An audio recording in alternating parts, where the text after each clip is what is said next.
জীবন চলার পথে অনেক সময় অনেক পরিস্থিতি হেসে উত্তর দিয়ে চলে যেতে হবে। কিছু পরিস্থিতিতে জবাব দেওয়ার মতো শব্দ থাকার পরও মুখে নীরবতাকে আপন করে নিতে হবে। যদি আপনি প্রত্যেকটা জায়গায় উত্তর দিয়ে জিততে চান, আপনি বারবার হারার দিকে চলে যাবেন। আপনি যদি প্রত্যেকটা জায়গায় রিয়াকশন দিয়ে জিততে চান, আপনার মন বারবার ভেঙে যাবে। সেজন্য কিছু কিছু পরিস্থিতিতে কঠিন বিষয়, কষ্টের বিষয়ও হাসি দিয়ে উড়িয়ে দেওয়ার চেষ্টা করবেন রবের উপর ভরসা করে। কিছু কিছু জায়গায় পেট ঝগড়া না লাগার জন্য নীরবতাকে সামাল দিয়ে নীরবতাকে আপনি আপন করে নেবেন।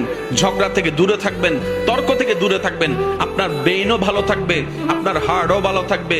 আপনি রবের সন্তুষ্টির জন্য যেই সব বিষয়ে ধৈর্যকে আপন করে নেবেন, একদিন না একদিন সেই বিষয়ে উত্তর আপনার আর মুখ দিয়ে দেওয়া লাগবে না।